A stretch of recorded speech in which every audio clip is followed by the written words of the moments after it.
1857 মহাবিদ্রোহ ভারতবর্ষের ইতিহাসের একটি অন্যতম গুরুত্বপূর্ণ ঘটনা, কারণ এই ঘটনাই ভারতবর্ষের পরবর্তী রাজনৈতিক গতিধারাকে একটি ভিন্নতর রূপ প্রদান করেছিল। যে কোনো যুদ্ধের সময় যেমন সেনাপতি থাকে, সেরকমই এই বিদ্রোহ যেহেতু অত্যন্ত গুরুত্বপূর্ণ একটি বিদ্রোহ, তাই এই বিদ্রোহের সময় ভারতবর্ষের শাসন কার্যের শীর্ষস্থানে কে ছিলেন সেটা কিন্তু জেনে নেওয়া ভীষণ জরুরি। তাই প্রশ্ন হিসেবে তোমাদের কাছে রাখছি, 1857 মহাবিদ্রোহের সময় ভারতের গভর্নর জেনারেল কে ছিলেন?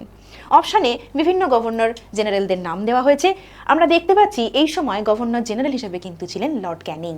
এবং তোমরা জানলে আশ্চর্য হবে যে আমরা ভারতবর্ষে এই ইস্ট ইন্ডিয়া কোম্পানির শাসন থেকে যে ভাইস রয়ের শাসনে বা মহারানীর শাসন পর্যায়ে ঢুকছি, তার একটি গুরুত্বপূর্ণ সন্ধিক্ষণই কিন্তু হচ্ছে এই বিদ্রোহ। এবং সেই কারণেই লর্ড ক্যানিং হচ্ছেন ভারতবর্ষের প্রথম ভাইসরয় এবং তারই সাথে ভারতবর্ষের শেষ গভর্নর জেনারেল।